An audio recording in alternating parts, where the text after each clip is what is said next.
कृष्ण पृष्ठाय भूतले श्रीमते भक्ति वेदांत स्वामी निति नामिने नमस्ते सारस्वते देवे गौरवाणी प्रचारिणे निर्विशेष शून्यवादी पाश्चात्यदेशतारिणे वंशाकल्पतरुभ्यश्च कृपा सिन्धुभ्येव च पतितानां पावनेभ्यो वैष्णवेभ्यो नमो नमः। जय श्री कृष्ण चैतन्य प्रभो नित्यानंद श्री अद्वैत गदाधर श्रीवासदि श्री गौर भक्तबिंद। हरे कृष्ण कृष्ण कृष्ण हरे हरे हरे राम राम राम हरे हरे। ओं नमो भगवते वासुदेवाय। ओं नमो भगवते वासुदेवाय। ओं नमो भगवते वासुदेवाय। नारायणं नमस्कृत्यं नरं चैव नरोत्तमं देवीं सरस्वतीं व्यासं ततो जयमुदीरये। नमो विष्णुपादाय कृष्णप्रेष्ठाय भूतले श्रीमते जयपताका स्वामी निति नामिने नमाचार्य पादाय निताय कृपा पदायिने गौर कथा धामधाय नगर। हरे कृष्ण। समस्त गीता अनुरागी गीता प्रेमी भक्तवृंद सकल के गीता माधुरीर आजकेर सन्ध्याय सुस्वागतम शुभेच्छा एवं वैष्णवीय प्रणाम जानाई। गीता महत्व मलिनेमोचनं पुंसां जलस्नानं दिने दिने सकृत गीतामृत स्नानं संसार मलनाशनम। प्रतिदिन जले स्नान करे मानुष निजेके परिच्छन्न करते पारे, किन्तु केउ यदि भगवद गीतार गंगा जले एकटी बार स्नान करे ताहले तार जड़ जीवनेर मलिनता एकेबारेई विनष्ट हये जाए।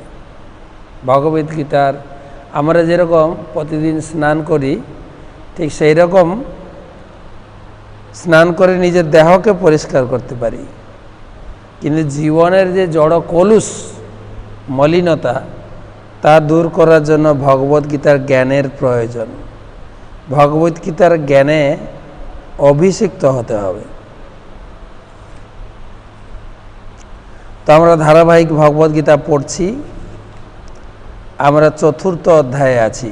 चतुर्थ अध्यायेर शेष पर्वे आमरा एसे पहुँचেছি। এই অধ্যায়ের नाम হচ্ছে জ্ঞান যোগ। আমরা জেনেছি জ্ঞান কি। জ্ঞান হচ্ছে যেই ভগবানের জন্ম এবং কর্মকে ভালো করে জানাটাই হচ্ছে জ্ঞান। এবং এই জ্ঞান কোনো রিসার্চ করা জ্ঞান নয়। এই জ্ঞান হচ্ছে বেদের জ্ঞান এবং অব্যয় জ্ঞান, নিষ্কাম কর্মসাধ্য জ্ঞান।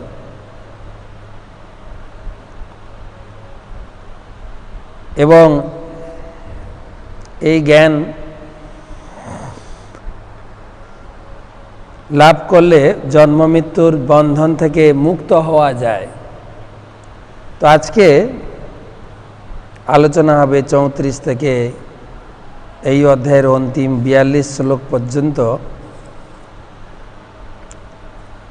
পুনরায় এই জ্ঞান লাভের পন্থা কি, এই জ্ঞান লাভ করতে গেলে কি যোগ্যতার প্রয়োজন, সে বিষয়ে আজকে আমরা আলোচনা করব।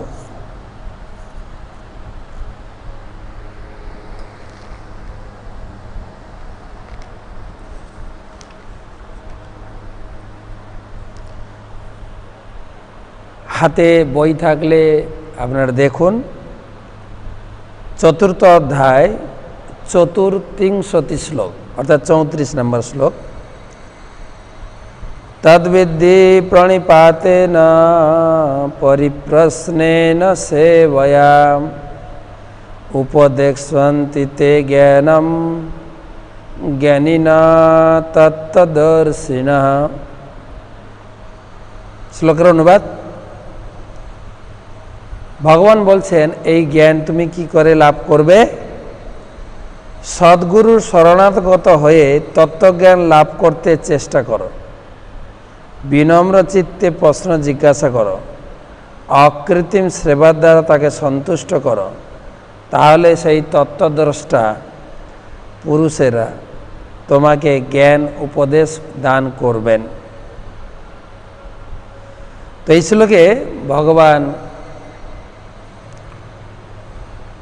শিক্ষা দিয়েছেন এই ভগবত গীতার জ্ঞান, যে জ্ঞান যোগের কথা চলছে, যে জ্ঞান তিনি অর্জুনকে দিয়েছিলেন, যে জ্ঞান তিনি সৃষ্টির প্রারম্ভে বিবস্বানকে দিয়েছিলেন, সেই জ্ঞান আমরা পেতে পারি কিভাবে? না, গুরু পরম্পরা ধারায় সেই জ্ঞান প্রবাহিত হচ্ছে।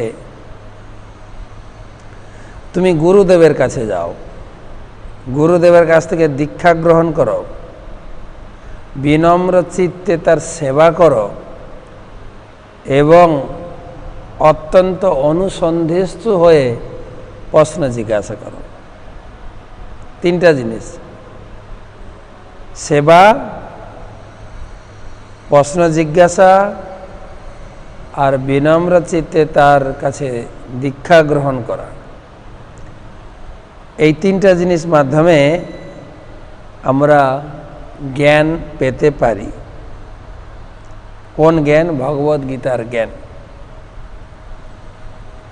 তো প্রথম কথা আছে সদ্গুরু, গুরুর কাছে যেতে হবে। আমরা অনেকেই কোনো না কোনো গুরুর কাছে দীক্ষিত। সারাদিন আমি অনেক প্রশ্ন পেয়েছিলাম হোয়াটসঅ্যাপে, সেখানে অনেকেই প্রশ্ন রেখেছেন, অনেকগুলোই প্রশ্ন ছিল যে মহারাজ আমি তো দীক্ষা গ্রহণ করিনি, আমি কি করে জ্ঞান লাভ করব? না, জ্ঞান লাভ করার আগেও আপনাকে বেসিক কিছু জিনিস জানতে হবে। কেন দীক্ষা নেবেন এবং দীক্ষা নেওয়ার উদ্দেশ্যটা কি? তার জন্য আমাদের ইস্কনে প্রথমে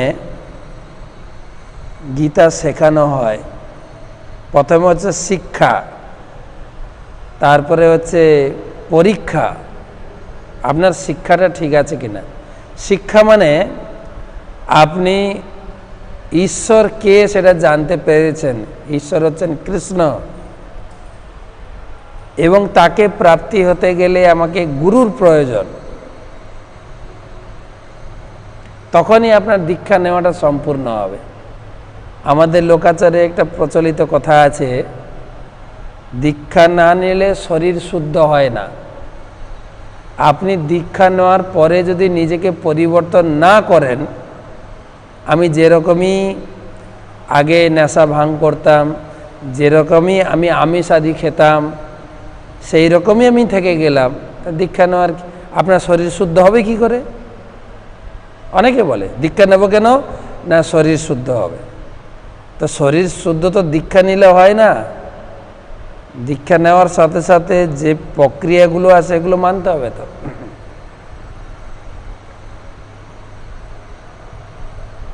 আমাদের একটা হিন্দিতে কথা আছে, মক্কা গিয়া মদিনা গিয়া করকে আয়া হাজি, মানে হজ করে এসে এখন হাজি হয়ে গেছে। पहले आदत बदल नहीं फिर पाजी के पाजी, আগে যেরকম ছিলাম ওই রকমই আছি। তো দীক্ষা নিয়ে কি লাভ? তো সেই জন্য প্রথমে শিক্ষা, আমি কেন অমেধ্য খাবার খাবো না, মাছ মাংস, এই হত্যাকার্য, এগুলো কেন করা হয়? শিক্ষা, প্রথমে শিক্ষা গ্রহণ করতে হবে। কৃষ্ণ হচ্ছেন ভগবান এবং সমস্ত জীব হচ্ছে তারই সন্তান। অমৃতস্য পুত্রা বেদে বলা হয়েছে। সেই অমৃত পুরুষ, পরম পুরুষের সন্তান আমরা। আমরা শুধু মানুষ জাতি নয়, সমস্ত জাতি। তাই আমরা একে অপরে, ঈশ্বর যদি আমাদের পিতা হন, সমস্ত জীব আমরা সম্বন্ধে ভাই বোনের সম্পর্কে, আমি কি করে কেটে খাবো? তাই সদ্গুরু ভগবানকে তিন স্বরূপে জানা যায়: ব্রহ্ম, পরমাত্মা, ভগবান।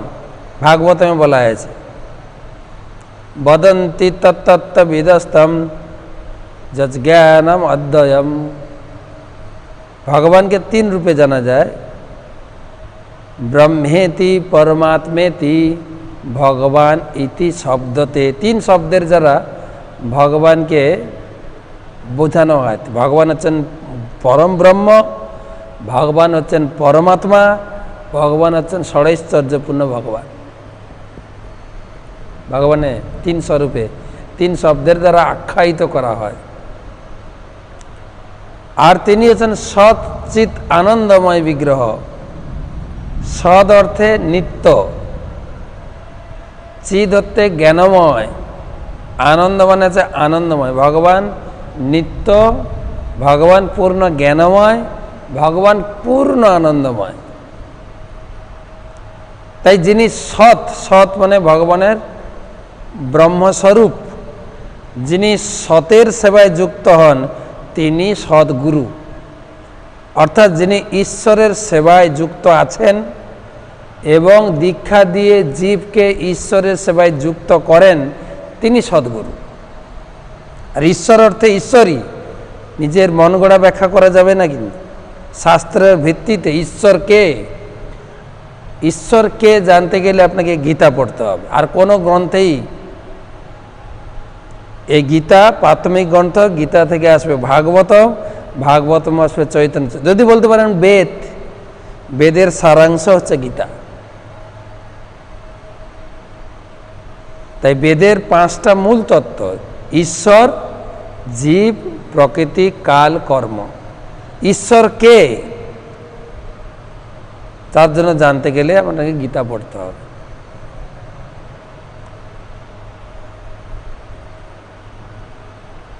আমাদের সমাজে, অন্যান্য সমাজে, অন্যান্য সম্প্রদায়ে, ইসলাম ধর্ম, খ্রিস্টান ধর্ম, একজন আরাধ্য দেবতা, কিন্তু আমাদের সেই জন্য এই ধারাবাহিকতা জানতে লাগবে। দেবদেবীকেও কখনো কখনো ঈশ্বর বলা হয়।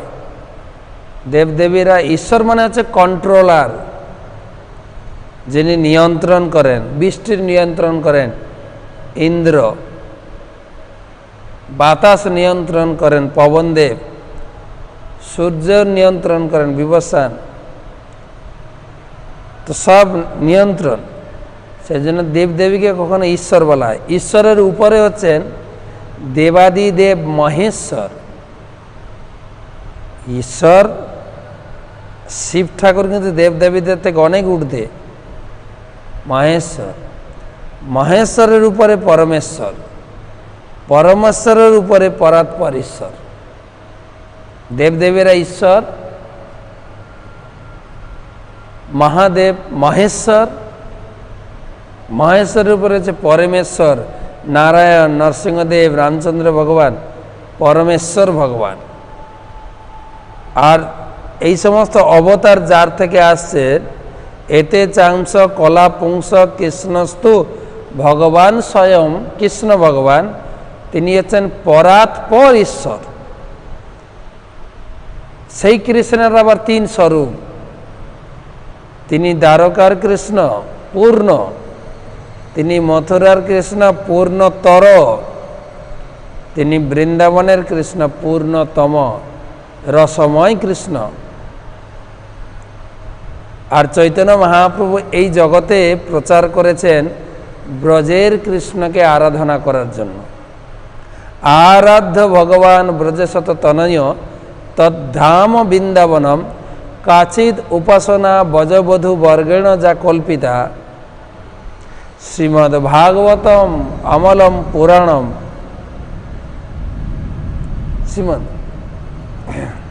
শ্রীমদ্ ভাগবত। তো এই ব্রজের সতত নয়, ব্রজের কৃষ্ণকে, তাই যিনি সতের সেবা করেন, সৎ অর্থে ঈশ্বর কৃষ্ণ, সতের যিনি সেবা করেন তাকে বলা হয় সদ্গুরু। সেই সদ্গুরুর শরণাগত হও, যিনি এই ভগবদ গীতার জ্ঞান, কৃষ্ণের এই জ্ঞানকে তোমার ভিতরে দান করতে পারেন। জ্ঞান একটা তরল পদার্থ, জ্ঞান ট্রান্সমিশন হয়, একটা হৃদয় থেকে আরেকটা হৃদয়ে বর্তাতে পারে। জ্ঞান জ্ঞান তরল পদার্থ, উপর থেকে নিচে প্রবাহিত হয়। তাই যিনি জ্ঞান দেন একটু উপরে বসে, আর শ্রোতা একটু নিচে, কেন এখান থেকে জ্ঞান প্রবাহিত হবে। তাই সদ্গুরুর শরণাগত হও, দীক্ষা নাও। চৈতন্য চরিতামৃতে বলা হয়েছে ষটকর্ম নিপুণ বিপ্র মন্ত্র তন্ত্র বিশারদ। ষটকর্ম, ব্রাহ্মণের ষটকর্ম, ছটা কর্ম: যজন, যাজন, পঠন, পাঠন, দান, প্রতিগ্রহ। এই ছটা কাজে নিপুণ। মন্ত্রতন্ত্র বিশারদ, সুন্দর সুন্দর মন্ত্র বলতে পারেন, কিন্তু ওই বৈষ্ণব সাত, বৈষ্ণব সপচ গুরু। যদি তিনি বৈষ্ণব হন তবে তিনি গুরু, যদি অবৈষ্ণব হন, ষটকর্ম, বেদ, পুরাণ সব জানেন, কিন্তু তার কাছে দীক্ষা নেওয়া যাবে না যদি বৈষ্ণব না হন। চৈতন্য চরিতামৃতের ভাষা। তাই সদ্গুরু, এবং তাকে সেবা করতে হবে। ভক্তি জীবনের 64টা অঙ্গ ভক্তি রসামৃত সিন্ধুতে বর্ণনা আছে। 64 অঙ্গের দ্বারা ভগবানের সেবা হয়। ভক্তি বিজ্ঞান যে গ্রন্থ ভক্তি রসামৃত সিন্ধু, সেখানে 64 অঙ্গের ভিতরে প্রথম 3টি হচ্ছে গুরু সেবা। সদ্গুরু আশ্রয়, তার কাছে তার সেবা করো, এবং বিনম্র চিত্তে সদ্গুরু আশ্রয় সেবা, বিনম্র সেবা, আশ্রয়, দীক্ষা এবং সেবা।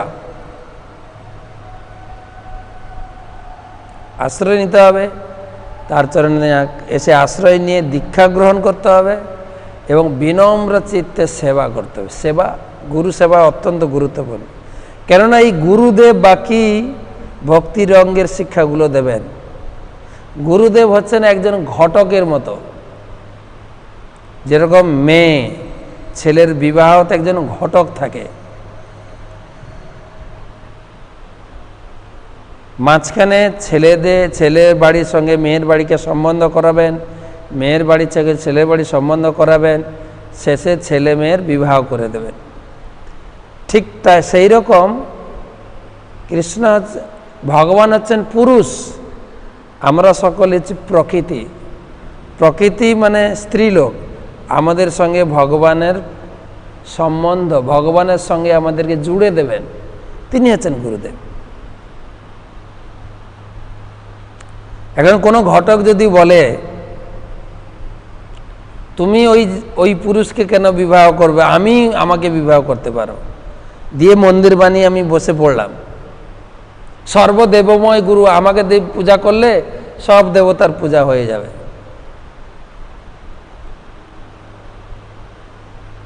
সেই জন্য অনেক মঠ মন্দিরে দেখা যায়, মন্দিরে তো দেবালয় হয় ভগবানের উপাসনা হবে, রাধা কৃষ্ণ লক্ষ্মী নারায়ণ রাম সীতা, নাহলে দেবদেবীর কমপক্ষে পূজা হবে, শিব ঠাকুর, দুর্গা, কালী, কার্তিক, চন্দ্র, গণেশ পূজা হবে। কি তাও দেখা যায় না, হয়তো বাবা ঠাকুর বসে আছে। এই শাস্ত্র থেকে বলা যায়, ভগবান বলছেন সৎ গুরুর শরণাগত হ। আর আমরা যারা বৈষ্ণব ধর্মে দীক্ষিত, গুরু সেবার প্রতি অত্যন্ত নিষ্ঠাপরায়ণ হতে হবে, অত্যন্ত নিষ্ঠাপরায়ণ। গুরুকে সন্তুষ্ট করতে হবে। গুরুকে সন্তুষ্ট করতে পারলে সমস্ত জ্ঞান, বেদের জ্ঞান, গীতার জ্ঞান প্রকাশিত হবে।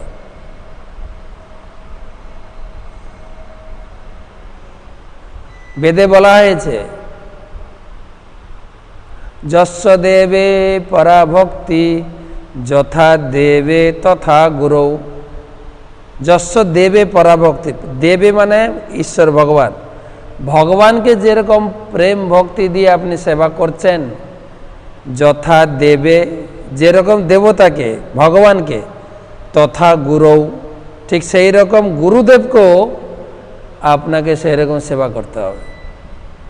তস্যৈতে কথিতা হর্তা হি অর্থা প্রকাশন্তে মহাত্মন, তখনই বেদের সমস্ত জ্ঞান প্রকাশিত। গুরুদেবকে ভগবানের মতো পূজা করবেন, কিন্তু ভগবান নন গুরুদেব, এটাও বর্ণনা আছে।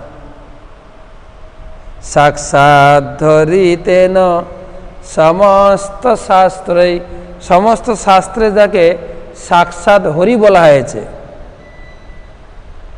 সাক্ষাৎ ধরিতেন সমস্ত রুক্তস্ততা ভাবত এব সদ্ভি কিন্তু প্রভর্জ প্রিয় এব তস্য বন্দে গুরু শ্রী চরণারবিন্দম। সমস্ত শাস্ত্রে তাকে সাক্ষাৎ ঈশ্বর বলা হয়েছে, কিন্তু তিনি আবার হরির প্রিয় ভক্ত।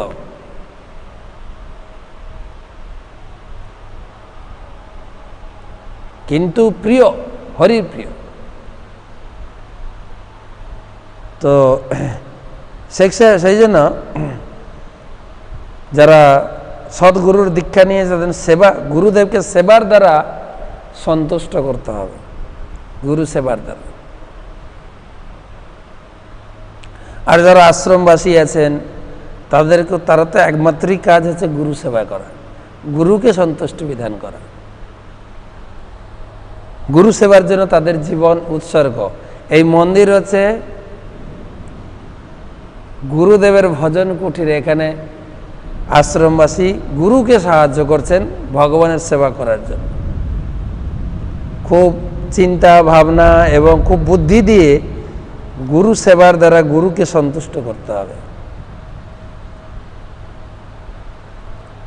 গুরু সেবা এমনভাবে করতে হবে যেন গুরু যা বলেন, গুরু কিছু কিছু ক্ষেত্রে গুরু নির্দেশ দেন, আমরা নির্দেশ ঠিক মতন পালন করতে পারি না, এই এক ধরনের শিষ্য।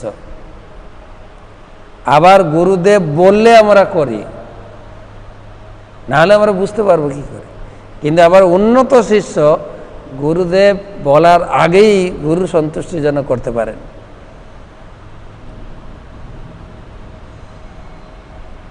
সে আপনি ব্রহ্মচারী হন, আপনি গৃহস্থ হন, আপনি বানপ্রস্থ হন, গুরু সেবার জন্য আপনি গুরুকে কিভাবে সন্তুষ্ট করবেন বিচার্য বিষয়। একজন ব্রহ্মচারী গুরুদেবের সেবক ছিল, ও গুরু যা বলে করে। একদিন গুরু শিষ্য ঘোড়ায় চড়ে যাচ্ছেন, তো ঘোড়ায় চড়ে যেতে যেতে গুরুদেবের উত্তরীটা পড়ে গেছে। কিছুক্ষণ পরে গুরুদেব খুঁজছেন, তার গায়ে উত্তরী নেই, আর শিষ্য পিছনে বসে আছেন, গুরুদেবের পিছনে। ওই শিষ্য, আমার উত্তরীটা কোথায়? গুরুদেব ওটা তো পড়ে গেছে অনেক আগে। বই তুমি তুলে দাওনি কেন? গুরুদেব আপনি তো বলেননি।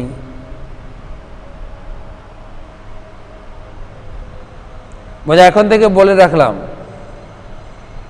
এই ঘোড়ার উপর থেকে যা পড়বে তুমি আমাকে তুলে দেবে।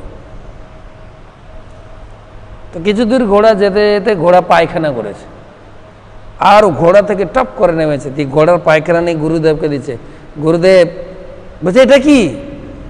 বলছে ঘোড়ার উপর থেকে পড়েছে। বলছে আমি তো এটা চাইনি। শিষ্য বলতে ভারী মুশকিল তো, আপনি এখনই বললেন ঘোড়া থেকে যা পড়বে তুলে দিতে, তো এটা তো ঘোড়া থেকে পড়েছে, বড় মুশকিল। আপনি এটা কাজ করুন, কি কি আপনাকে তুলে দেবো, কি কি তুলে দেবো না আপনি লিস্ট করে দেন। তো গুরুদেব লিস্ট করে দিয়েছেন যে আমার উত্তরী, আমার কাপড় চোপড়, আমার কমণ্ডলু, আমার ঝোলা, যা যা পড়বে লিস্ট করে দিয়েছেন। দিয়ে গুরুদেব চলছেন, ঘোড়ার উপরে গুরু শিষ্য। এক জায়গায় একটা শিয়াল এমন দৌড়ে এসছেন, তো শিয়ালটাকে দেখে ঘোড়া লাফিয়ে উঠেছেন। যেই লাফিয়ে উঠেছেন গুরুদেব পড়ে গেছেন, গুরু শিষ্য দুজন পড়ে গেছেন ঘোড়া থেকে। আর শিষ্য লিস্ট বের করেছেন কি কি তুলব। আচ্ছা, চাদর, কাপড় চোপড় তুলে রাখছেন ঘোড়ার উপরে, ঝোলা, আচ্ছা আর কি আছে, কমণ্ডল, মোটামুটি লিস্টে যা ছিল সব তুলেছি। গুরু ঘোড়ার উপর থেকে পড়ে অজ্ঞান হয়ে গেছে। কিছুক্ষণ পরে গুরুদেবের জ্ঞান এসছে, পুরো উলঙ্গ হয়ে পড়ে আছে। বলছে শিষ্য আমার এইরকম অবস্থা কেন? বলছে গুরুদেব ঘোড়াটা লাফিয়ে উঠলো, দুজন আমরা পড়ে গেছি। বলছে তুমি উঠে দাঁড়িয়েছো, আমাকে তুলোনি কেন? বলছে গুরুদেব আপনি যে আমাকে লিস্ট করে দিয়েছিলেন, কাপড় চোপড়, কমণ্ডলু, গলার মালা, ঝোলা সব তুলেছি, আমাকে তুলোনি কেন? গুরুদেব আপনি তো লিস্টে নেই, তো লিস্টে নেই। এরকম গুরু সেবা করলে হয় না। খুব বুদ্ধি দিয়ে বিচার করে গুরুদেবকে সেবা করে সন্তুষ্ট করলে গুরুদেব অবশ্যই জ্ঞান দেবে।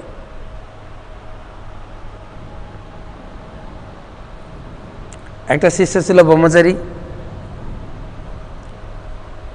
ওকে বলেছে গুরুদেব তুমি বাজার থেকে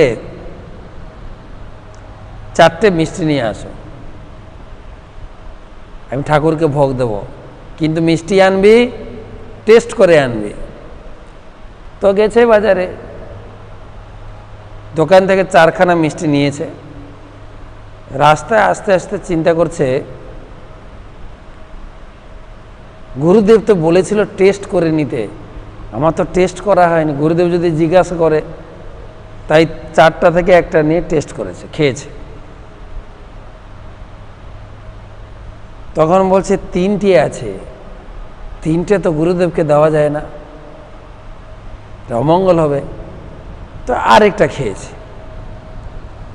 তখন আবার কিছু দূর যাওয়ার পর চিন্তা করে, আচ্ছা গুরুদেবকে আমি যা এনে দিই, গুরুদেব তো প্রসাদ রূপে সেখান থেকে হাফ আমাকে দেন, তাহলে এখানে 2টো আছে, একটা গুরুদেব খাবেন, একটা আমাকে দিয়ে দেবেন, তো আমার ভাগটা আমি খেয়ে নিই। তো 4টা মিষ্টিতে একটা বেঁচেছে, একটা নিয়ে গুরুদেবকে দিয়েছে। গুরুদেব বলছে তোকে 4টে আনতে বললাম, তুই 3টে এনেছিস, 4টে আনতে তুই একটা এনেছিস। বলছে গুরুদেব আমি 4টাই এনেছিলাম। তাহলে তা আপনি তো বলেছেন টেস্ট করে আনতে, আমি তো টেস্ট করিনি। পরে মনে পড়লো, তাই একটা টেস্ট করতে গিয়ে একটা খেলাম। তারপরে ভাবলাম 3টা, এই 3টা কি করে আপনাকে দিই, তাই ভাবলাম আরেকটা খেয়ে নিই, 2টো গুরুদেবকে দেওয়া যায়, 3টাকে দিলে অমঙ্গল। তারপরে ভাবলাম গুরুদেব আপনি যা প্রসাদ পান সেখান থেকে তো হাফ আমাকে দিন, তাহলে 2টো মিষ্টির একটা আপনি খাবেন, আমাকে একটা দেবে, তাই আমার ভাগটা আমি খেয়ে নিয়েছি গুরুদেব, তাই একটা আছে। গুরুদেব বলছে কি বেয়াদব ছেলে, এই এই তুই খেলি কি করে? বলছে এইরকম খেলা, দেখিয়ে দিল গুরুদেব। এরকম করে গুরু সেবা করলে হয় না। গুরু সেবা, গুরুর সন্তুষ্টি বিধান। সেবা অর্থে অনেক বোঝায়, সেবা আবার 2টো, একটা হচ্ছে বপু সেবা আর একটা হচ্ছে বাণী সেবা। বপু সেবা মানে যখন মন্দিরে আসবেন বা গুরুদেব যখন আপনার বাড়ি যাবে, গুরুদেবের সেবা করে রান্না করে খাওয়াবেন, গুরুদেবের কাপড় চোপড় ধুয়ে দেবেন, গুরুদেবকে বসার আসন দেবেন, গুরুদেবকে পানীয় কিছু দেবেন, এগুলো হলো বপু সেবা। বাণী সেবা আছে গুরুদেব দীক্ষার সময় যা নির্দেশ দিয়েছেন, 4 নিয়ম পালন করবে, তুমি আমাকে প্রচার কার্যে সাহায্য করবে। আমি মন্দিরে আসতে পারছি না বা গুরুদেব আসছেন না, আমার কিছু অর্থ গুরুদেবের প্রচার কার্যে লাগবে। দীক্ষাকালে শিষ্য করে আত্মসমর্পণ, সেই কালে কৃষ্ণতারে করে আত্মসম। যখন আমরা দীক্ষা গ্রহণ করেছি পুরো শরণাগতি হয়ে গেছি, সব কিছু আমি গুরুদেবের চরণে দিয়ে দিয়েছি। এখন আমার যে বাড়ি, আমার যে সম্পত্তি সব গুরুদেবের। তাই গুরুদেবের প্রচারের জন্য সমস্ত অর্থ যেন ব্যবহৃত হয়, সেদিকে সতর্ক থাকতে হবে। আমার ছেলে মেয়ে তারা যাতে সুন্দর করে কৃষ্ণ ভক্ত হয়, তার পিছনে যদি আমি কিছু পয়সা খরচা করি, সেটা গুরুদেবেরই প্রচার কার্যে ব্যবহার হবে। আত্মীয় স্বজনের মুখ রক্ষার্থে তাদের অনুষ্ঠান উৎসবে, আজকে কাকাতো মেয়ের বোনের বিয়ে, আজকে অমুক, সেগুলো যেতে পারি, কিন্তু এমন কিছু উপহার দেব সে যেন ধীরে ধীরে ভক্তির পথে আসতে পারে, তাহলে সেটা প্রচারের কাজে ব্যয় হবে। তো সেই জন্য সেবা এবং প্রশ্ন জিজ্ঞাসা করতে হবে। প্রশ্ন, আপনাদের ভিতরে অনেক প্রশ্ন করার অনুসন্ধিষ্ট আছে, এটা ভালো। তো 3টে কাজ,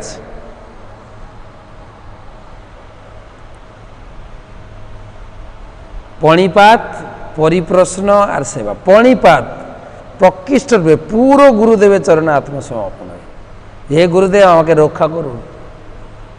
আর পণিপাত মানে শরণাগত, অহংকারী হয়ে গুরু শরণাগত হলে হবে না।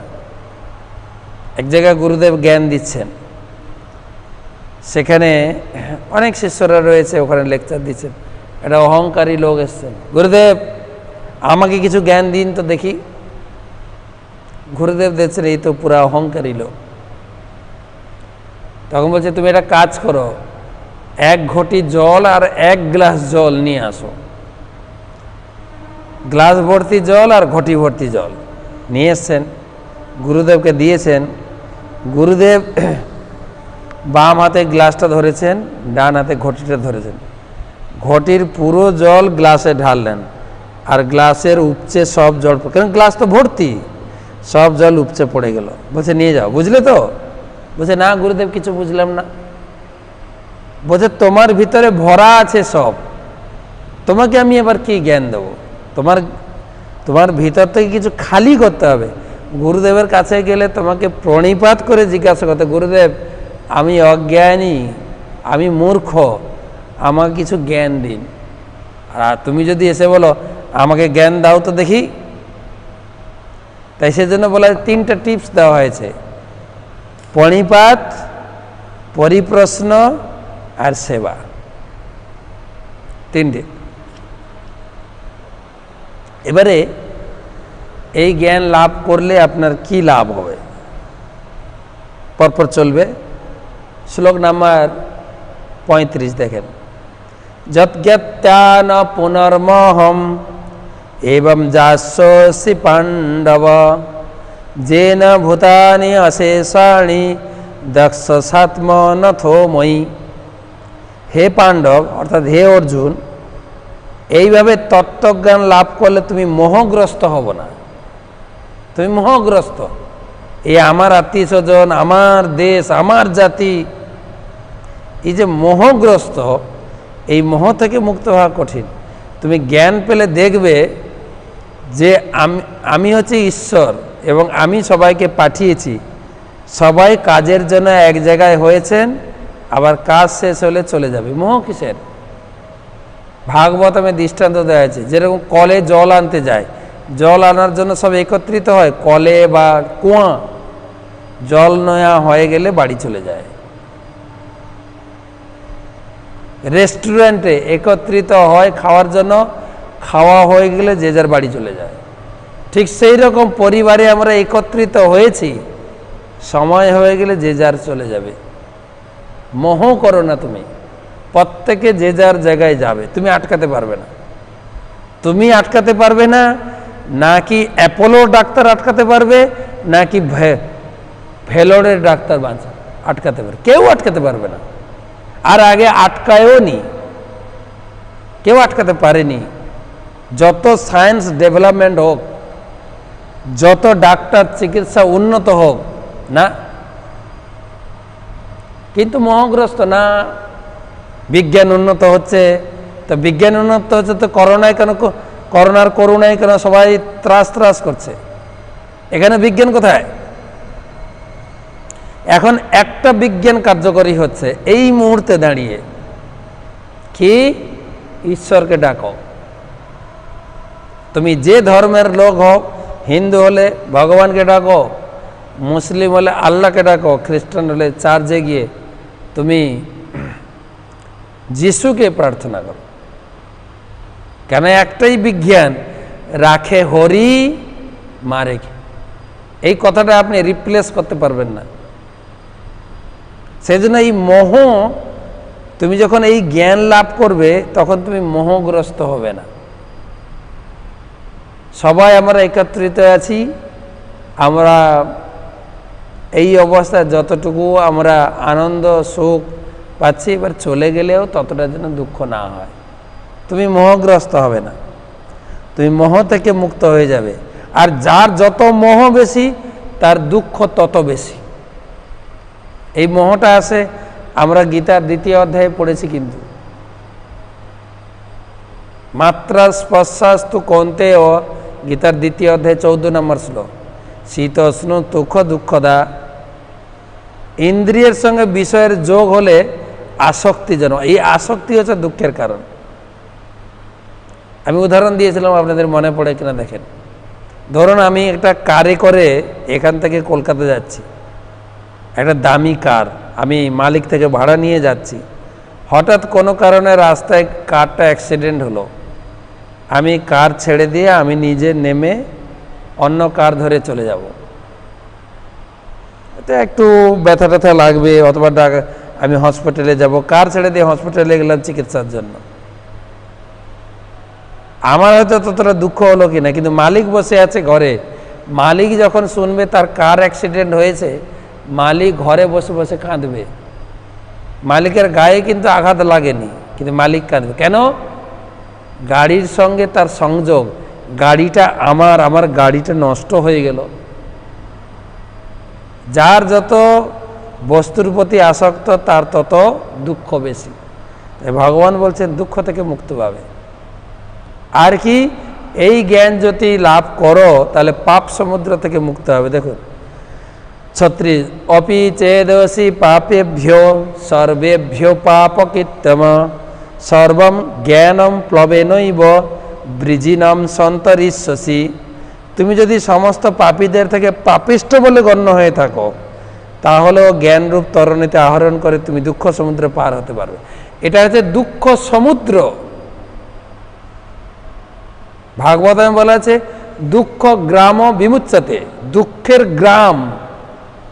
এখানে শুধু দুঃখ ছাড়া দুঃখ ছাড়া দুঃখ ছাড়া কিছুই নেই।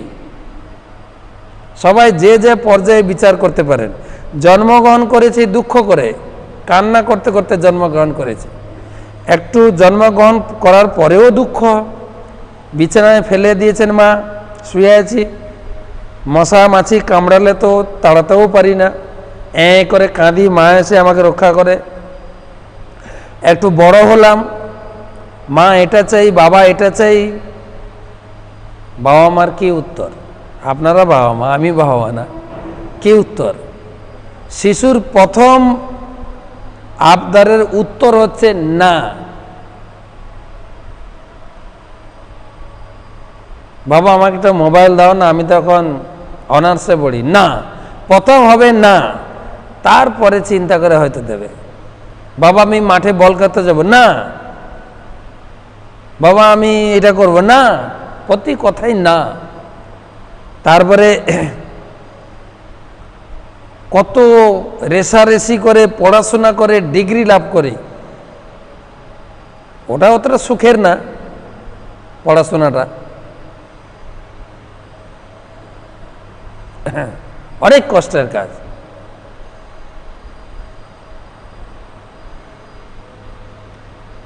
বলেন না, student life is best life if there is no tension, if there is no examination. যদি পরীক্ষা না থাকে, কি চাপ রে, কি চাপ। আর আমরা তো পড়াশোনা করেছিলাম একরকম, এখন যারা পড়াশোনা করছে আমি দেখে অবাক হয়ে যাই, কত পড়ে ছেলেগুলো, বাপ।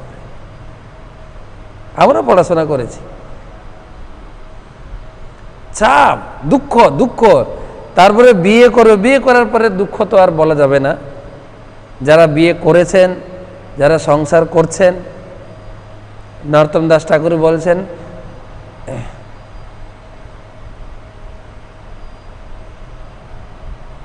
বিষয়ের বিষাম হলে সংসার বিষানলে দিবা নিশি হিয়া জলে তরিবারে না কইনু উপায়।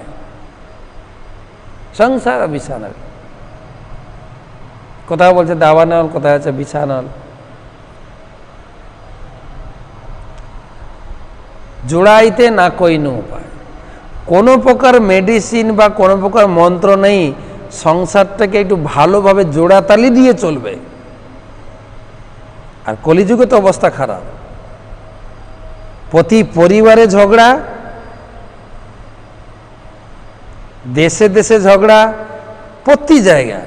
এই দিনই করোনার জন্য একটু চুপচাপ আছে সমস্ত দেশ।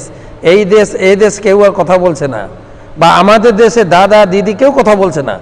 একে গালি দেয়, ওকে গালি দেয়, সব চুপচাপ হয়ে গেছে এখন। এটা একটা ভালো হয়েছে, কিন্তু যা রাজনৈতিক নেতাদের ভাষা শুনতে হতো আমাদের। তাই সেজন্য বলছেন দুঃখ সমুদ্র, দুঃখ দুঃখ আর দুঃখই। কবিগণ গেয়ে গেছেন, আমি সুখের লাগিয়া এ ঘর বাঁধিনু অনলে পুড়িয়া গেল। আমি সুখের জন্য ঘর বাঁধছি, ঘরের উপরে লিখে দিয়েছি, হ্যাঁ, এটা হচ্ছে সুখের নিলয়, আনন্দ নিলয়, আনন্দ ভিলা, শান্তি নিকেতন। কত শান্তি শান্তি ব্যবহার করে।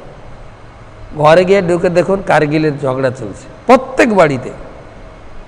সেই জন্য এটা হচ্ছে দুঃখ সমুদ্র। এই দুঃখ জগৎ থেকে, আর লাস্ট দুঃখ হচ্ছে জরা আর ব্যাধি। বৃদ্ধ হতে হবে আপনাকে, এর থেকে বড় দুঃখ আর কিছু নেই।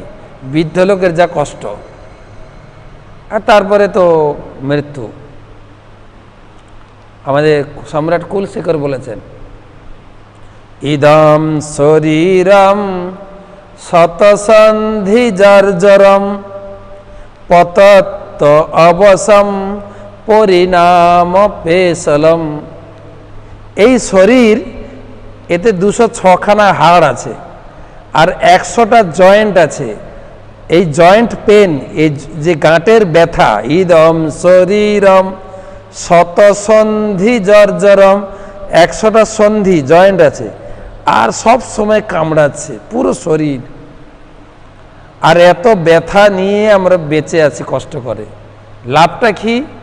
লাস্টে পতত্ত অবসম পরিণাম পেশলম। এ শরীরে একদম পতন হবে। এত কষ্ট করে বেঁচে থাকিও কোনো মেডিসিন নেই যে একে চিরন্তন বাঁচিয়ে দেওয়া যাবে। পরিণামে পেশলম, শ্মশানে গিয়ে পেশন করা হবে, পেশন।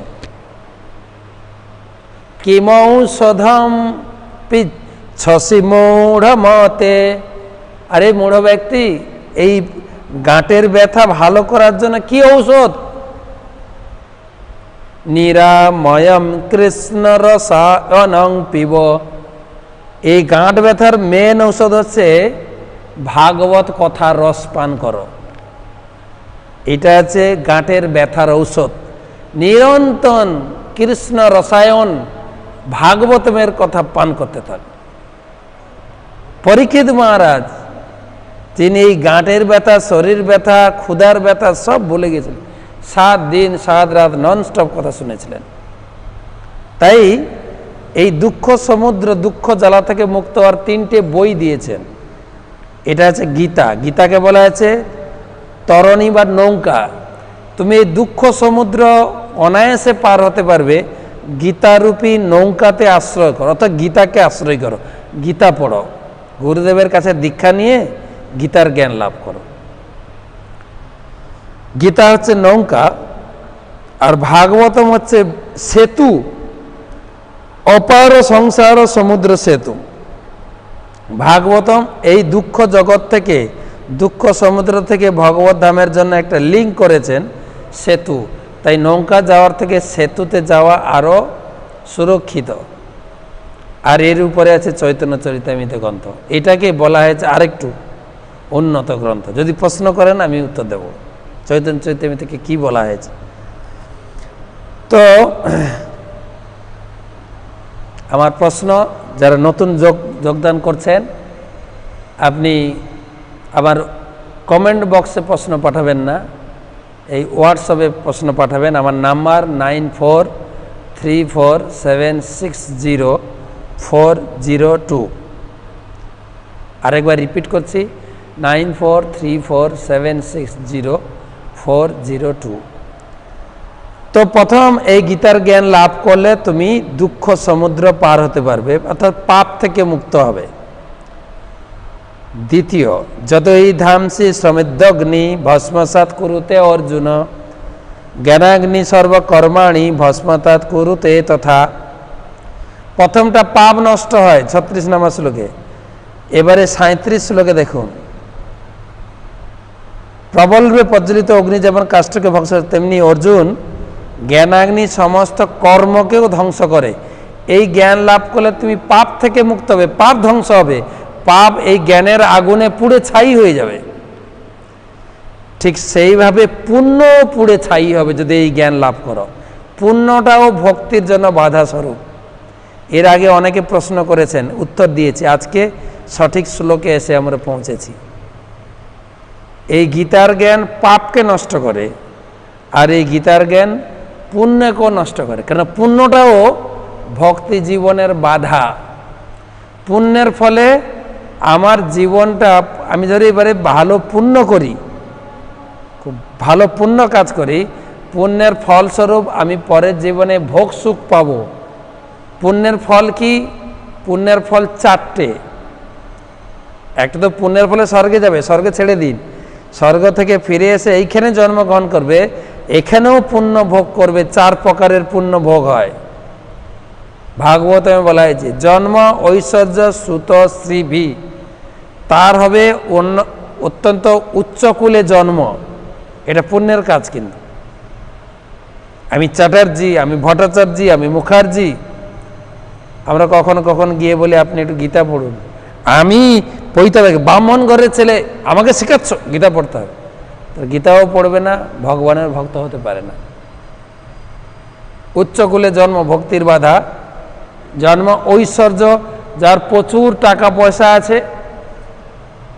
খুব কম লোকই ভক্তি পথে আসে। আমাদের অম্বরীশ প্রভু,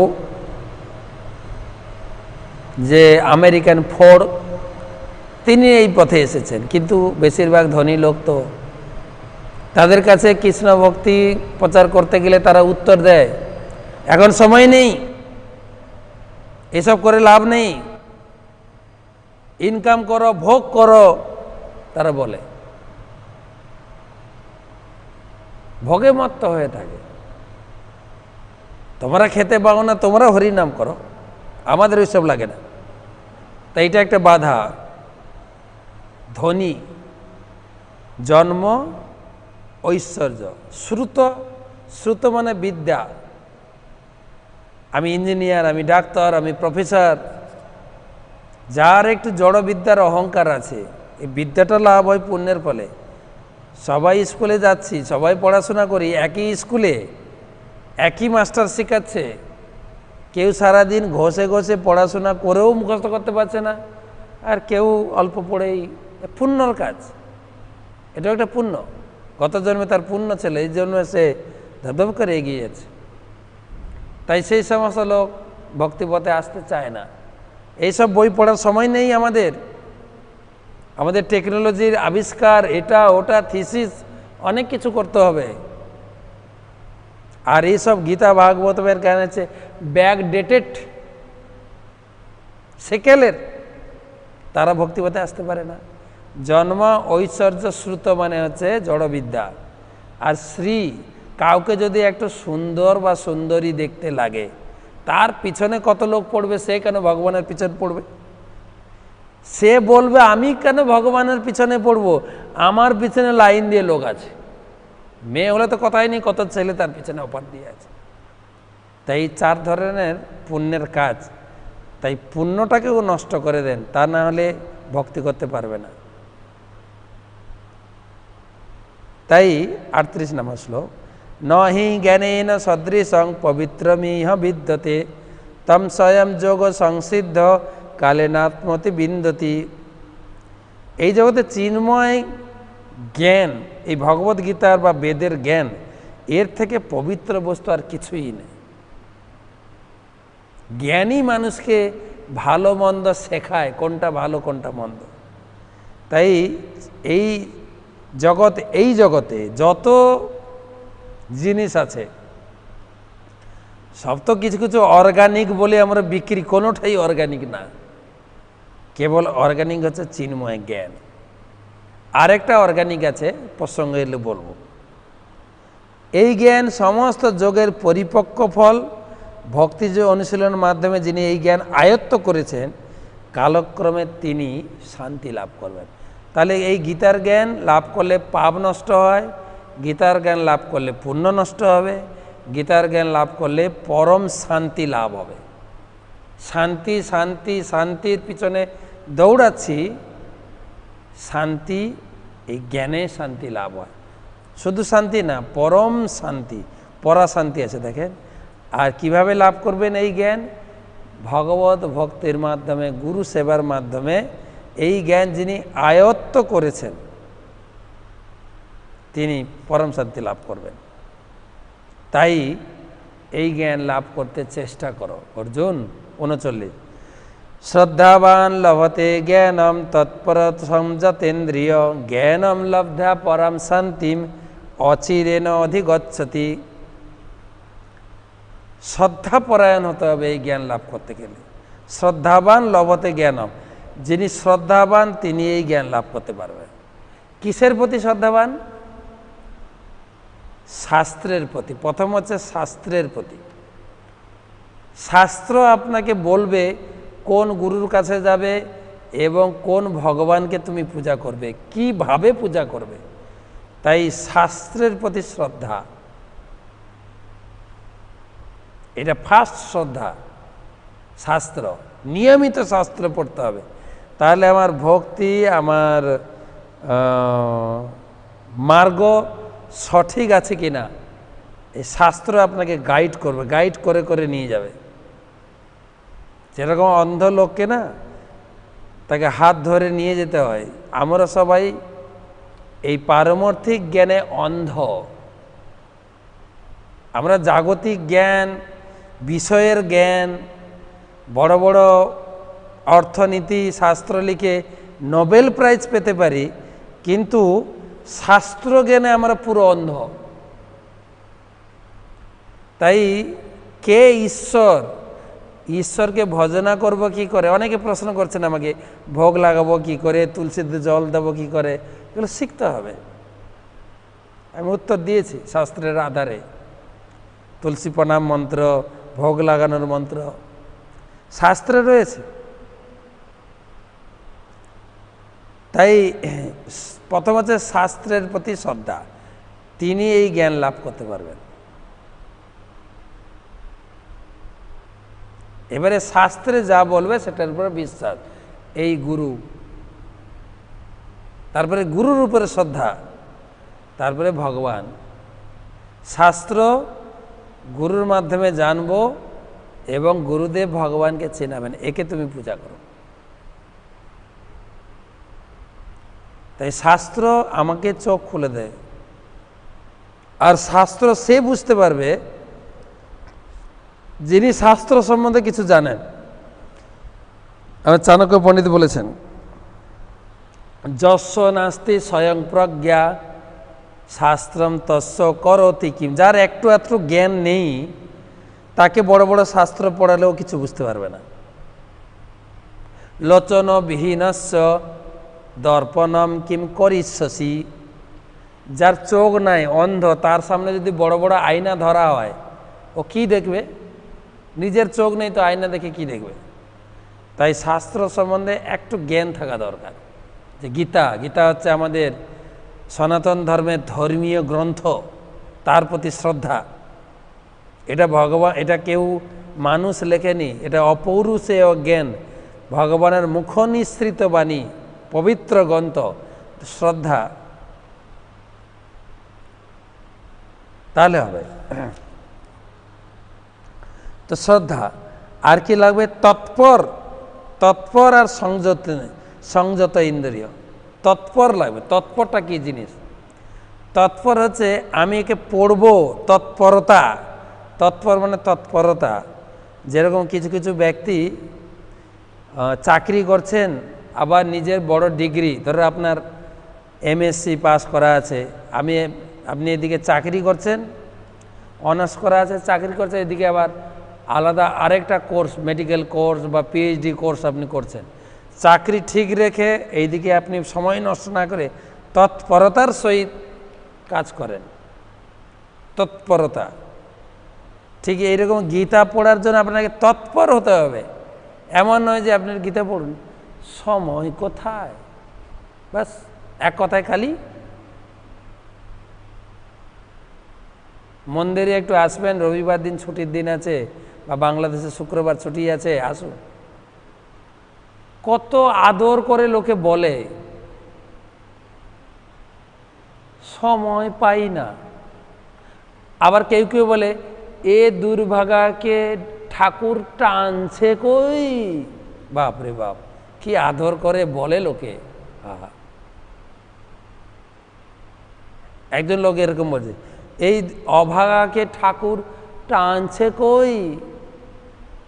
আমি বলছি, আপনার যখন নেশা করার দরকার হয়, বিড়ি সিগারেট, তো বিড়ি সিগারেট আপনাকে টানে না? আপনি দোকানে গিয়ে কিনে আনেন, খান। বলছে, মহারাজ এর সঙ্গে এটা কিভাবে তুলনা করলেন? আই রে, টানছে কই।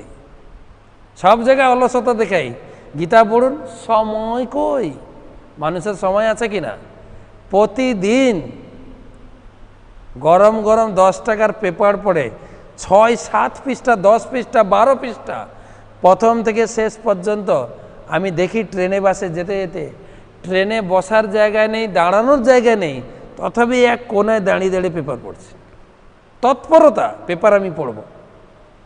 ততটা তৎপরতা লাগান যে আমি প্রতিদিন সময় করে 10 মিনিট, 15 মিনিট, 20 মিনিট গীতা পড়ব। তৎপরতা লাগবে। আর তুলসীদাস তৎপরতার কথা বলেছে, বলবো? ও তো শুনলে আরও অবাক হয়ে যাবেন।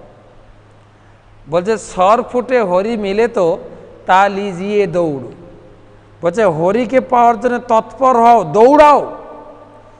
দৌড়াতে দৌড়াতে দৌড়াতে যদি হোঁচট খেয়ে পড়ে যাও, উঠে দৌড়াও। কেন না? সর ফুটে হরি মিলে তো তা লিজিয়ে দৌড়, না জানি দের মে গ্রাহক হবে और। যদি তুমি না দৌড়াও, আরেকজন গ্রাহক এসে যদি হরিকে কিনে নিয়ে চলে যায়। হরি পাওয়ার জন্য তৎপরতা। আমরা সংসার চালানোর জন্য, চাকরি করার জন্য কত তৎপরতা দেখাই, হরি ভজনের জন্য হবে, বয়স হলে হবে, বা যারা আমরা দীক্ষাও নিয়েছি হচ্ছে, হবে, তৎপরতা কোথায়? তাই শ্রদ্ধাবান, তৎপর। আর 3 নম্বর হচ্ছে সংযত ইন্দ্রিয়। ইন্দ্রিয় সংযত করে পড়তে হবে। আমি গীতা নিয়ে বসবো, মোবাইলটাকে অফ করে রাখবো, এবং সব কিছু সংযত ইন্দ্রিয়।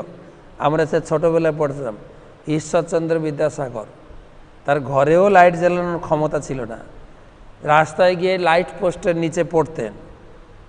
এমন একাগ্রতা সহকারে পড়তেন, পাশ দিয়ে পুরা ব্যান্ড পার্টি সহ বরযাত্রী চলে গেছে।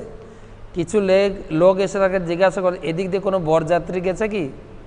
বলে, আমি তো শুনি নাই। সংযত ইন্দ্রিয়, পুরো ইন্দ্রিয়, মন। নাহলে এটা পড়বো মাঝে মাঝে, হ্যালো ও ঠিক আছে, হ্যালো শ্রদ্ধাবান লবতে, হ্যাঁ বলছি তো শ্রদ্ধাবান লবতে, এরকম করলে তো হয় না। কিছু কিছু লোককে দেখি বাম হাতে মোবাইল, ডান হাতে জপমালা, হ্যালো হরে কৃষ্ণ, হ্যালো রাম রাম রাম হরে হরে, এ কী করে হয়? সংযত ইন্দ্রিয়, এমনি ইন্দ্রিয় চঞ্চল। আমরা শিশুদেরকেও শেখাই, তোমরা ঘুম থেকে উঠে ইন্দ্রিয় মাইন্ড কনসেন্ট্রেশন করো, মনকে সংযম করো। ঘুম থেকে উঠে 5-10 মিনিট ঈশ্বরের ধ্যান করো। তোমার মন অ্যাবজর্পশন, তোমার মন ইন্দ্রিয় সংযত হবে, তারপরে তুমি পড়তে বসো। কালকে একজন মা আমাকে ফোন করেছিলেন, মহারাজ আপনি একটু বলবেন শিশুরা যেন একটু ভালো করে পড়াশোনা করে। অবশ্যই তোমাদের পড়াশোনা করতে হবে, কিন্তু পড়াশোনার টিপস হচ্ছে ঘুম থেকে উঠে আমরা ছাত্রছাত্রীদের শেখাই, কলেজে, ইউনিভার্সিটিতে, স্কুল লেভেলে, ঘুম থেকে উঠে একদম স্কুল ব্যাগ নিয়ে সাইকেলের প্যাডেলে পা ঘোরাতে ঘোরাতে দৌড়াবে না, এমনি মন চঞ্চল, আরও চঞ্চল হয়ে যাবে। তুমি 10 মিনিট ঈশ্বরের ধ্যান করো, পুরো মনকে ইন্দ্রিয়কে এক জায়গায় সেন্ট্রালাইজ করো, কেন্দ্রীভূত করো, তারপরে তুমি পড়তে পারবে। পড়ার সঙ্গে সঙ্গে ধরতে পারবে, মনে রাখতে পারবে। আর তা না হলে, মনসংযম না হলে 10টা-20টা টিউশন দিলেও তোমার কি হবে? মগজে ঢুকবে না তো, সব বাইপাস হয়ে বেরিয়ে যাবে, বাইপাস হয়ে। সেই জন্য সংযত ইন্দ্রিয়, তাহলে কি হবে? জ্ঞানম লব্ধা, তখন তুমি জ্ঞান লাভ করতে পারবে। শ্রদ্ধাবান আর তৎপর সংযতেন্দ্রিয়, জ্ঞানম লব্ধা, জ্ঞান। আর তুমি জ্ঞান লাভ করতে পেরেছ, তার কি প্রমাণ? পরম শান্তি, পরম শান্তি লাভ করবে। কখন? অচিরেন, সঙ্গে সঙ্গেই, অধিগচ্ছতি, তুমি অচিরেই পরম শান্তি লাভ করবে। খুব সুন্দর শ্লোক কিন্তু। শ্রদ্ধাবান লভতে জ্ঞানম তৎপর সংযতেন্দ্রিয়, জ্ঞানম লব্ধা, জ্ঞান লাভ করবে। জ্ঞান লাভ করেছে, বুঝবে কী করে? পরম শান্তি। কখন পরম শান্তি লাভ হবে? জ্ঞান লাভ করার 10 দিন পরে, 5 দিন পরে, এক জীবন পরে, না কবে? বলছে অচিরেন, সঙ্গে সঙ্গে তুমি পাবে। অচিরেন, অচিরেই। তোমাদের সময় চলে যার, 3টে পড়ে দিই। এবারে ভগবান বলছেন, যদি তোমার শাস্ত্রের প্রতি, ভগবানের প্রতি, গুরুদেবের প্রতি শ্রদ্ধা না থাকে, অজ্ঞ অশ্রদ্ধ ধানস্য সংশয় আত্মা বিনশ্যতি, ন্যায়ং লোক অস্তি ন পর ন সুখম সংশয় আত্মন। আর তুমি যদি মনে করো অজ্ঞ এবং শাস্ত্রের প্রতি শ্রদ্ধাহীন ব্যক্তি কখনই ভগবত ভক্তি লাভ করতে পারে না, তোমার যদি এইরকম শ্রদ্ধা না থাকে, যদি মনে করো মহারাজ খুব বেশি বেশি করে বলছে, এরকম হয় নাকি? বলছে এইরকম শ্রদ্ধাহীন ব্যক্তি কখনো ভগবত ভক্তি লাভ করতে পারবে না, কখনো জ্ঞান লাভ করতে পারবে না। আর কি পাবে না? জ্ঞান লাভ করতে পারবে না, সুখ ভোগও পাবে না।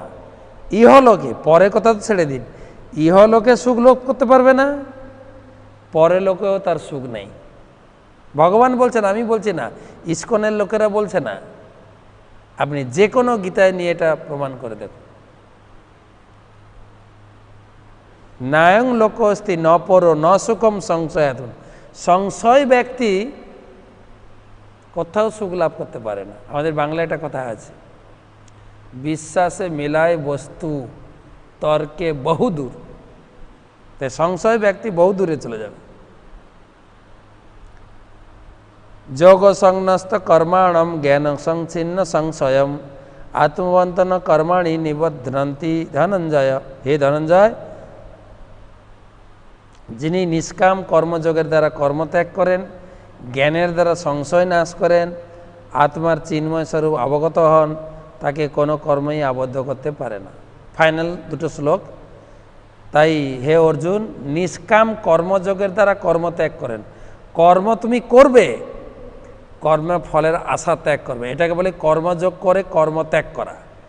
কর্মযোগ, কর্ম ভগবানের সঙ্গে যুক্ত, ভগবানের সেবায় কর্মকে যুক্ত করবে, কিন্তু ফলের আশা করবে না। এইভাবে তুমি যদি কর্ম করো, নিষ্কাম কর্মযোগে, নিষ্কাম কোনো কর্মের ভিতরে যেন আমার কামনা না থাকে, কেবল ভগবানের সন্তুষ্টি। নিষ্কাম কর্মযোগের দ্বারা কর্ম ত্যাগ করেন, কর্ম ত্যাগ করেন মানে কর্মের ফল ত্যাগ করেন, জ্ঞানের দ্বারা সংশয় নাশ করেন। গীতা পড়ে ভগবানের উপরে, শাস্ত্রের উপরে সংশয় যেন না হয়। তিনি চিন্ময় স্বরূপ জানতে পারবেন, তিনি এই জগতে মুক্ত অবস্থায় থাকবেন, তাকে কোনো দুঃখ কোনো শোক স্পর্শ করতে পারবে না। অতএব হে অর্জুন, তস্মাৎ জ্ঞান সম্ভূত তস্মাৎ অজ্ঞান সম্ভূতম হৃদস্তম জ্ঞান সিনাত্মন চিত্তৈনম সংশয়ম যোগম তত্ত্বতিষ্ঠ ভারত। হে ভারত, হে ভরতবংশীয়, অতএব তোমার হৃদয়ে যে অজ্ঞান প্রসূত সংশয়ের উদয় হয়েছে, আমি যুদ্ধ করব কি করব না, আমি ভক্তি করব, কর্ম করব কি করব না, জ্ঞানরূপ অস্ত্রের দ্বারা সংশয় ছিন্ন করো। জ্ঞান, এই ভগবদ্গীতা জ্ঞানের দ্বারা কোনো প্রকার সংশয় যেন ভিতরে না থাকে। আর যোগাশ্রয় করে উঠে দাঁড়িয়ে যুদ্ধ করো। ভগবান শেষে বলে দিলেন, তোমাকে যুদ্ধ করতেই হবে আমার সন্তুষ্টি বিধানের জন্য। ভক্তি করো এবং যুদ্ধ করো, এ আরও ডিটেলস পরে আসছে। তাই ভগবান ওই শুধু বসে বসে জ্ঞান গ্রহণ করো না, কর্ম। তাই এই অধ্যায়ে, হে অর্জুন, তোমার কর্তব্য কর্ম করো। কিভাবে করবে না, জ্ঞানের দ্বারা সংশয় নাশ করে তুমি কাজ করো। যেরকম বাংলায় বলে এটাকে, করিয়া ভাবিও না, ভাবিয়া করিও কাজ। যে কাজ করব কর্তব্য কর্ম জ্ঞানের দ্বারা অভিষিক্ত হয়ে কোন কাজ করা উচিত কোন কাজ করা উচিত না জেনে কাজ করো, সংশয় থেকে মুক্ত হও, উঠে দাঁড়িয়ে যুদ্ধের জন্য প্রস্তুত হয়ে যাও। কর্ম, কয়েকদিন আগে একজন প্রশ্ন করছেন, এখন কর্ম আগে না ধর্ম আগে? কর্ম করতে হবে ধর্মের সঙ্গে যুক্ত হয়ে, নাহলে কর্ম ইকুয়াল টু জিরো। ধর্ম মানেই কর্ম, এটাকে বোঝানো হলো এই দুটো অধ্যায়, 3 অধ্যায় 4 অধ্যায়। ধর্মটাই হচ্ছে কর্ম। যেরকম আমরা আশ্রমে আছি, আশ্রমে কারা থাকতে পারবে? শ্রম, যারা শ্রম দিতে পারবে তারা আশ্রমে থাকবে। আপনার তো বাড়িতে ইনকাম আছে, আপনার না শ্রম দিলে হবে, ইনকাম ব্যাংক বলেছে, কিন্তু আমাদের শ্রম, যারা প্রচুর পরিমাণে শ্রম দেবে তারা আশ্রমে থাকবে। তাই কর্ম করবেন ধর্মে যুক্ত হয়ে। তাই ধর্ম মিশ্রিত যদি কর্ম না করি, কর্ম ইকুয়াল টু জিরো। শিল প্রভুপাদ বলেছেন যে অনেক শূন্য বসাতে পারি, যদি শূন্যের সামনে 1 বসানো হয় শূন্যের মর্যাদা বেড়ে যায়। তাই জীবনে কৃষ্ণকে নিয়ে আসুন, কৃষ্ণকে আধার করে আপনি গৃহে থাকুন, আপনি আশ্রমে থাকুন, আপনি চাকরিতে থাকুন, চাষবাস যেখানে থাকুন, জীবনের প্রতিটি পদক্ষেপে যেন কৃষ্ণ থাকেন, যিনি তার নাম হচ্ছে হরি। রাখে হরি, মারে কে? হরিকে নিয়ে আসুন জীবনে। তাই এই 4th অধ্যায়ে কর্ম করো। কীরকম কর্ম করবে? আধ্যাত্ম চেতনায় যুক্ত হয়ে সমস্ত প্রকার সংশয় নাশ হয়ে তুমি কর্ম করো। তো ধন্যবাদ। এখন কয়েকটা প্রশ্ন নেব।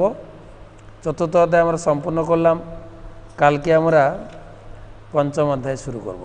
হরে কৃষ্ণ। হ্যাঁ, অনেক প্রশ্ন।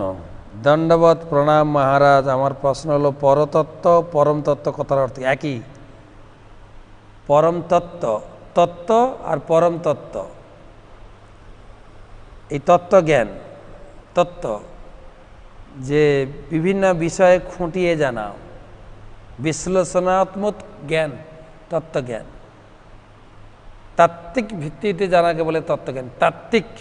তাত্ত্বিক অনুশীলন তত্ত্বজ্ঞান। আর পরম তত্ত্ব হচ্ছে ঈশ্বর সম্পর্কে জানা। তো পরতত্ত্ব পরম তত্ত্ব একই কথা, কি তত্ত্ব আর পরম তত্ত্ব আলাদা। তত্ত্ব মানে আছে তাত্ত্বিক অনুশীলন করে যে জ্ঞান, আর পরম তত্ত্ব হচ্ছে পরম ভগবান সম্বন্ধে জ্ঞান। জগাই মাধবের মতো এত পাপী ব্যক্তি উদ্ধার হয়ে গেল, কিন্তু আমরা ভগবানকে ভালোবাসতে চাই, তবুও মহাপ্রভু আমাদের প্রেম ভক্তি দিচ্ছেন না কেন? ভালো প্রশ্ন। আপনি যদি উদ্ধার হতে চান মহাপ্রভুর কাছে প্রার্থনা করুন, বেশি বেশি করে প্রার্থনা করুন। জগাই মাধাইকে উদ্ধার করেছেন, আমাদেরকেও উদ্ধার করবেন। আর আপনি কি মনে করেন যে জগাই মাধাইয়ের থেকে আমি ভালো? আপনার প্রশ্ন দেখে যে বোঝা যাচ্ছে যে আমি তো জগাই মাধাই না, এত পাপ করিনি, তারা উদ্ধার হয়ে গেল, আমি কেন উদ্ধার পাচ্ছি না? আমরাও পাপী। আমাদের বাংলায় বলে হীরা চোর ক্ষীরা চোর, চোর চোরই হ্যায়। আমরা পাপ মুক্ত হয়ে পাপ কাজ বন্ধ করে মহাপ্রভুর কাছে প্রার্থনা করতে পারবো যে জগাই মাধাইকে উদ্ধার করছেন, সেরকম আমার মতো পাপীকেও আপনি উদ্ধার করুন, তাহলে উদ্ধার হবেন। আচার্যগণ গুরুদেবগণ দৈন্যতা প্রদর্শন করে বলেছেন, আপনি তো উল্টো বলছেন। সার্বভৌম ভট্টাচার্য যখন উদ্ধার হলেন, তিনি ছিলেন বিদগ্ধ পণ্ডিত, তিনি ছিলেন পুরীর রাজপুরোহিত, তিনি ছিলেন তার্কিক। তো তাকে যখন উদ্ধার করলেন মহাপ্রভু, তখন তিনি উপলব্ধি করলেন প্রভু জগাই মাধাইকে উদ্ধার করেছেন, ওরা বড় কাজ ছিল না, আমার মতো তার্কিক লোককে যে আপনি উদ্ধার করেছেন, এটা একটা বিশাল ব্যাপার। কবিরাজ গোস্বামী, যিনি চৈতন্য চরিতামৃত গ্রন্থ সংকলন করেছেন, উনি বলছেন জগাই মাধাই হইতে মুইছে লঘিষ্ঠ, আমি জগাই মাধাই থেকে আরো মুইছে লঘিষ্ঠ। মোর নাম যে লয় তার পাপ হয়, এরকম ভাষা দিয়েছে। সুতরাং নিজেকে যতটাই দিনহীন ভাববেন, ততটাই ভগবানের কৃপা লাভ করবেন। এটা হচ্ছে পন্থা। কেন? কৃষ্ণ হচ্ছেন চুম্বক, আকর্ষ ইতি কৃষ্ণ। তিনি সবাইকে আকর্ষণ করেন তার রূপের দ্বারা, তার কথার দ্বারা, তার জ্ঞানের দ্বারা। রূপমাধুরী, গুণমাধুরী, ভক্তপরি, কয়েকটা তার গুণে 4টে মাধুরী আছে। সে 4টা মাধুরী দ্বারা কৃষ্ণ সবাইকে আকর্ষণ করে। কৃষ্ণকে চুম্বকের সঙ্গে তুলনা করে। চুম্বক কাকে আকর্ষণ করে? চুম্বক লোহাকে আকর্ষণ করে। যে লোহা মরিচা পড়ে তাকে আকর্ষণ করে না। তার মানে চেত দর্পণ মার্জনম, কৃষ্ণ নাম করতে করতে করতে করতে হৃদয় মার্জন হলে আমরা ভগবানের প্রতি আকর্ষিত হব। আরেকটা লজিক রয়েছে। চুম্বক বিপরীত মেরুকে আকর্ষণ করেন, হ্যাঁ, অপোজিট পোল, বিপরীত মেরুকে, উত্তর মেরু দক্ষিণ মেরু। তো ভগবান হচ্ছেন মহান। আপনি নিজেকে যত ক্ষুদ্রত্ব অনুভব করবেন, আমি খুব পাপী, আমি খুব লঘিষ্ঠ, আমি অত দৈন্য, ততটাই আপনি ভগবানের প্রতি আকর্ষিত হবেন। তাই আচার্যগণ প্রার্থনা করেছেন গুরুদেবের কাছে, গুরুদেব কৃপাবিন্দু দিয়া করো এই দাসে তৃণপেক্ষা অতিহীন। যে যতটা হীন হবে ততটাই কৃষ্ণহীন হতে হবে না, হীন আমরা উপলব্ধি করতে হবে। আমি তো উপলব্ধি করছি জগাই মাধাইয়ের মতো আমি পাপী না, না আমি আরও পাপী। শিমুল সরকার তিনি প্রশ্ন করেছেন বাংলাদেশ থেকে, মহারাজ কেন বৃন্দাবনের কৃষ্ণের সেবা করবো, যদি একটু বুঝিয়ে বলেন। বৃন্দাবনের কৃষ্ণ পূর্ণ, আমি বলেছি। মথুরার কৃষ্ণ হচ্ছে ঐশ্বর্য, দ্বারকার কৃষ্ণ হচ্ছে ঐশ্বর্য পূর্ণ, আর ঐশ্বর্য রসে রস। আর মথুরার কৃষ্ণ ঐশ্বর্য মাধুর্য মিশ্রিত। বৃন্দাবনের কৃষ্ণ হচ্ছে পূর্ণ মাধুর্য, পূর্ণ রসের আধার। এখানে তিনি মাধুর্য রস, বাৎসল্য, সখ্য, দাস্য সব প্রকাশ করেছে, যেটা মথুরা লীলায় নেই, যেটা দ্বারকা লীলায় নেই। তাই এইটাই পন্থা দিয়েছেন চৈতন্য মহাপ্রভু, ব্রজে সততনয়, ব্রজের কৃষ্ণকে পূজা করো। কেদার সাহু, এগরা, পূর্ব মেদিনীপুর। আমার প্রশ্ন, ভগবান কৃষ্ণ নিজে অর্জুনকে জ্ঞান দান না করে তত্ত্বদ্রষ্টা মহাপুরুষের নিকট উপদেশ নেওয়ার কথা কেন বলেছেন? কেননা জ্ঞানটা গুরু পরম্পরায় ক্রমে আসছেন। এবারে কৃষ্ণের কাছে জ্ঞান নিতে গেলে আবার আপনাকে অপেক্ষা করতে হবে। গুরুদেব কৃষ্ণ গুরুদেবকে পাঠিয়েছেন। এর আরও তত্ত্ব রয়েছে। শাস্ত্রে বলা হয়েছে জীবকে যখন পথ দেখাতে লাগে ভগবান নিজেই গুরু রূপ ধারণ করে আসেন। ভগবান নিজেই গুরুদেব রূপে, যেরকম ধ্রুব যখন ভগবানকে লাভ করার জন্য ঘর থেকে বেরিয়ে গেলেন, তখন ভগবান পাঠালেন নারদ মুনিকে, যাও তোমাকে দীক্ষা দাও, রেডি করে আমার কাছে নিয়ে আসো। শাস্ত্রে রয়েছে গুরু রূপ ধরি, গুরুদেব আসেন, ভগবান নিজে আসেন গুরু রূপ ধারণ করে। গুরুদেবের সেবা বা অনুষ্ঠিত কিভাবে করা উচিত, কিভাবে কৃপা করে বলবেন। ব্যাপারটা হচ্ছে এই যে গুরুর কথা বলা হলো, কৃষ্ণ আপনার সামনে এসে গেলে কৃষ্ণকে চিনবেন কি করে? চিনাবেন গুরুদেব। গুরুদেব ধরুন আমরা এখন মোদিকে আমরা চিনি, উনি আসলে ওনাকে চিনতে পারবো, কিন্তু কৃষ্ণকে আমরা দেখেছি ছবিতে, কৃষ্ণ যে কখন কী রূপে আসবেন কী করেছেন গুরুই চিনাবেন। তাই গুরুর হাতে এটা দিয়েছেন। দেবর্ষি দেবী দাসী কালিয়াগঞ্জ থেকে, গুরুদেবের সেবা সন্তুষ্ট কিভাবে করা উচিত কৃপা করে বলবেন। আমি বলেছি আমার লেকচারে, গুরুদেবের সেবা দুইভাবে হয়, বপু সেবা, বাণী সেবা। দীক্ষা নিয়েছেন, দীক্ষার সময় যে আদেশ নির্দেশ পেয়েছেন সেটা পালন করে চলবেন। আর পালনের ভিতরে একটা আছে 4 নিয়ম, 16 মালা জপ।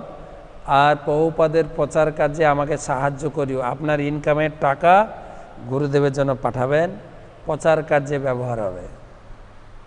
আরেকটা হচ্ছে বপু সেবা, যখন সুযোগ পাবেন, ধরো মায়াপুরে আসবেন বা গুরুদেব ওই পাড়ায় গেছেন, আপনার বাড়ি গেছেন, গুরুদেবের কিছু সেবা করে সন্তুষ্ট করবেন।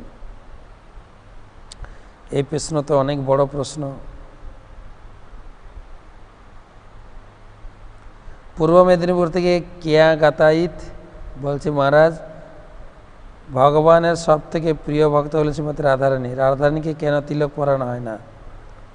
ভগবান কৃষ্ণকে কে সৃষ্টি করলেন? উনি কিভাবে সৃষ্টি হলেন? ভগবান কৃষ্ণ তো সমস্ত কিছুর উৎস, ভগবান থেকেই সব কিছু সৃষ্টি হয়েছে। তাহলে ব্রহ্মা, শিব, বলরাম, দেবদেবী এনাদের ভগবান শ্রীকৃষ্ণ সৃষ্টি করেছেন? অনেকগুলো প্রশ্ন গুলিয়ে ফেলিয়ে একটা দুটো করুন, ভালো করে জানার চেষ্টা করুন। আমাদের কেয়া ভালো করে জানবেন যে ভগবানকে কে সৃষ্টি করেছেন। ভগবানকে কেউ সৃষ্টি করেননি। ভগবানকে বলা হয় গোবিন্দম আদি পুরুষম তমং ভজন, তিনি আদি, প্রথম থেকেই আছেন, তাকে কেউ সৃষ্টি করেন। আমাদের মতো আমাকে সৃষ্টি করেছে আমার মা বাবা, আমার মা বাবাকে সৃষ্টি করে তার মা বাবা, এইরকম নিজের বিদ্যা বুদ্ধি দিয়ে বিচার করে যুক্তিতর্কে এগোলে আপনি পাবেন না। এটা শ্রদ্ধা বিশ্বাস রাখতে হবে। আর আমার বুদ্ধি দিয়ে যদি বিচার করে আমি এইটা বুঝি, আমি এইটা না। ভগবানকে কে সৃষ্টি, আর রাধারানীকে তিলক পরানো হয়, অনেক জায়গায় আমি দেখেছি পরানো হয়, তো কিছু কিছু জায়গায় পরানো হয় না। কেন পরানো হয় জানি না, পরানো হয় না কেন জানি না, কিন্তু পরানো হয়। হয়তো শ্বেত বিগ্রহের সঙ্গে দেখা যায় না, এরকম হতে পারে। আমি জানতে চাই ধর্ম কি? বাবা এতক্ষণ বলার পরে লাস্টে এই প্রশ্ন, ধর্ম কি? ধর্ম হচ্ছে জীবের বৃত্তি। বৃত্তি বুঝলেন তো, হাতের বৃত্তি। হাতের কাজ হচ্ছে এই শরীরে সেবা করা। এই শরীরে কেউ মারতে এলে হাত আটকাবে, এই সামনে খাবার প্লেট থেকে খাবার উঠে মুখে আসবে, এই শরীরের সেবা করা এই হাত। হাত হচ্ছে শরীরের অংশ। সেরকম আমরা হচ্ছে ঈশ্বরের অংশ, ঈশ্বরের সেবা করা হয়েছে ধর্ম। যেরকম বলে না জলের ধর্ম তরলতা, লবণের ধর্ম নোনতা, চিনির ধর্ম মিষ্টি, তাই জীবের ধর্ম হচ্ছে ঈশ্বরের সেবা করা। শ্লোকে আছে জীবের স্বরূপ হয় কৃষ্ণের নিত্য দাস, চৈতন্য চরিতামৃতের ভাষা। আমি উড়িষ্যা ভদ্রক ধর্ম থেকে বলছি, আচ্ছা ধামরা থেকে বলছি, ঠিক আছে। গুরুদেব কি ভগবানের ইচ্ছে কি নিজের হ্যাঁ,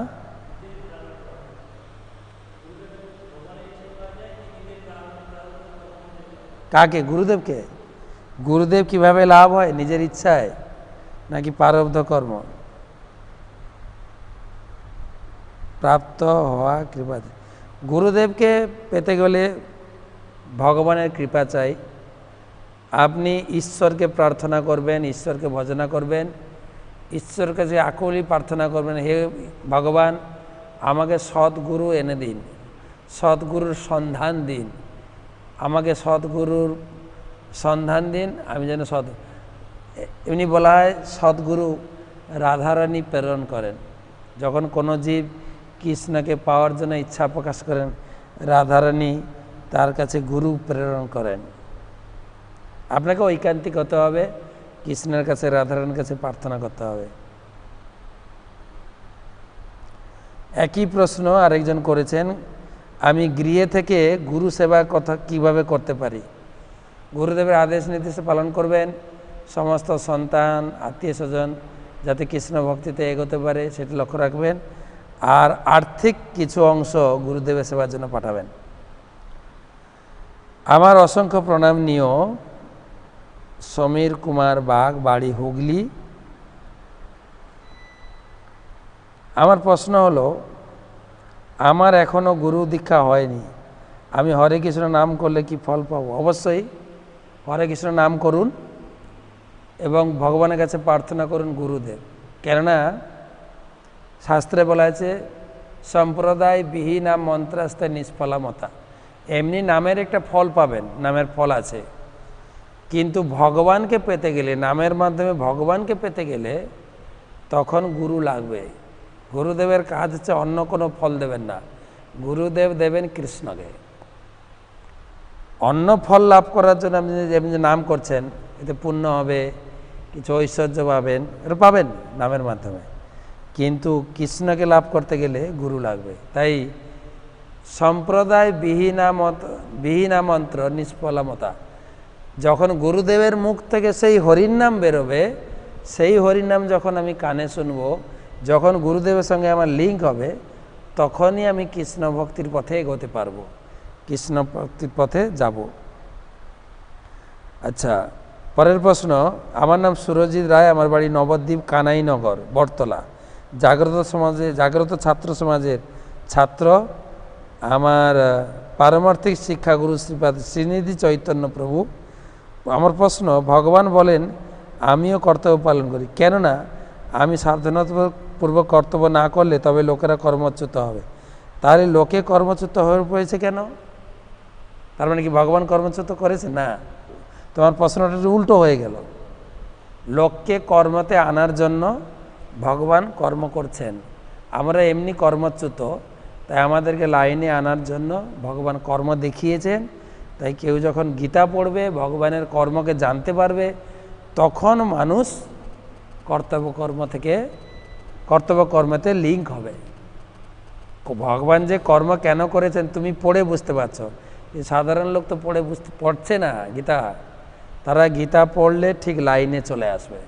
গীতা পড়ে না, আবল তাবল দু চারটা লোকের কথা শোনে, কর্মই ধর্ম, সংসার ধর্ম বড় ধর্ম, পিতামাতার সেবা বড় ধর্ম, কত আবল তাবল বকে রাস্তায় লোকে। আমাদের একটা কথা আছে, কিন্তু দেশে কিনা খায় আর দেশে কিনা বলে। তুমি বুঝেছ নিশ্চয় আমি কি বলতে চাইছি। আমার আরেকটা প্রশ্ন, আমার প্রশ্ন হচ্ছে যে চৈতন্য চরিতামৃত কে কি বলে, মানে চৈতন্য চরিতামৃত একটা গ্রন্থ, চৈতন্যদেবের জীবনী বর্ণনা হয়েছে। গীতা হচ্ছে ভগবানের উপদেশ, ভাগবতম হচ্ছে ভগবানের চরিত্র, চৈতন্য চরিতামৃততে চৈতন্যদেবের লীলা, চৈতন্যদেবের জীবনী বর্ণনা করা হয়েছে। পরের প্রশ্ন এবং লাস্ট প্রশ্ন, মহারাজ আমি রূপনা রায়, চট্টগ্রাম, বাংলাদেশ থেকে। আমার স্বামী ভক্ত হতে চায় না, জাগতিক আহারের প্রতি খুব আসক্ত। আমি ভক্ত হতে চাই, উনি প্রসাদ পেতে চায় না, আমরা কিভাবে ভক্ত হতে চাই? প্রথম কথা আপনাকে বলবো, যে প্রথম হচ্ছে আপনার কর্তব্য হচ্ছে আপনি স্ত্রী স্বামীকে ভালোবাসা দিয়ে জয় করতে পারে, প্রতিযোগিতা নয়। আমি ভক্ত, তুমি ভক্ত হতে পারছো না, না। অত্যন্ত সুন্দর পতিব্রতা নারী তার সেবা দিয়ে সন্তুষ্ট করে ধীরে ধীরে এই লাইনে তাকে নিয়ে আসবে। প্রায় বাড়িতে তো স্ত্রীদের হাতের মুঠোয়, এর আগে বর্ণনা করা হয়েছে। তো সুতরাং আপনি স্বামীকে ভালোবাসতে থাকুন, স্বামীর সন্তুষ্টি করতে থাকুন, তাহলে ধীরে ধীরে ধীরে ধীরে ভগবান তার মনটা, এবং ভগবানের কাছে প্রার্থনা করবেন, হে ভগবান। কেননা স্ত্রীকে বলা হয় ধর্মপত্নী বা সহধর্মিনী। স্বামী বিভিন্ন কাজে ব্যস্ত থাকেন, ধর্মে মতি থাকেন না, কিন্তু স্ত্রী সর্বপ্রকারে ধর্মে মতি করে তাকে নিয়ে আসবেন লাইনে, এবং ভগবানের কাছে ঐকান্তিকভাবে প্রার্থনা করবেন, হে প্রভু আমার স্বামীকে একটু ধর্মে মতি দিন। তাই ভগবানের কাছে প্রার্থনা করবেন এবং স্বামীর প্রতি সম্মান মর্যাদা প্রদর্শন করবেন, স্বামী সেবা করবেন। ভগবান দেখতে কেমন আর আমি বা কি, আমার পরিচয়? বা দারুণ প্রশ্ন তো। ভগবান দেখতে, এই যে গীতার উপরে যে দেখতে পাচ্ছেন, এটাই ভগবান দেখতে। ভগবান বাঁশরি বাজান, তার নাম হচ্ছে কৃষ্ণ, আর তার বাড়ি হচ্ছে বৃন্দাবনে। যে বৃন্দাবন এখানে আছেন, অরিজিনাল বৃন্দাবন আছেন গোলক বৃন্দাবনে। কৃষ্ণ হচ্ছে ভগবান। কৃষ্ণকে তুমি দেখেছ? যেরকম দেখেছ ওই রূপেই তিনি কৃষ্ণ, তিনি আছেন ভগবান। ওকে, আমার কাছে প্রশ্ন শেষ, তো সময়ও অনেক অতিবাহিত হয়ে গেছে। তো আপনারা পারলে পঞ্চম অধ্যায়ের কয়েকটা শ্লোক পড়ে আসবেন। পঞ্চম অধ্যায়ে 29টা শ্লোক আছে, কালকে আমরা 10 শ্লোক পর্যন্ত পড়ব আশা করছি। পঞ্চম অধ্যায়ে কর্ম সন্ন্যাস যোগ। এই কর্তব্যকর্ম জ্ঞানযুক্ত কর্ম করার ফলে ব্যক্তি জগতে কিভাবে শান্তিতে বিরাজ করেন সেই বিষয়ে কালকে আলোচনা হবে। পঞ্চম অধ্যায়ে কর্ম সন্ন্যাস যোগ। তো আপনারা সুরক্ষিত থাকুন, ভগবান আপনাদের মঙ্গল করুক। শুভরাত্রি। কৃষ্ণ ভাবনাময় রাত্রি, কৃষ্ণ ভাবনায় তন্ময় হয়ে রাত্রি বিরাজ করুন এবং রাত্রি বিশ্রাম নিন। কালকে 7:30টায় আবার দেখা হবে। সবাইকে ধন্যবাদ। হরে কৃষ্ণ।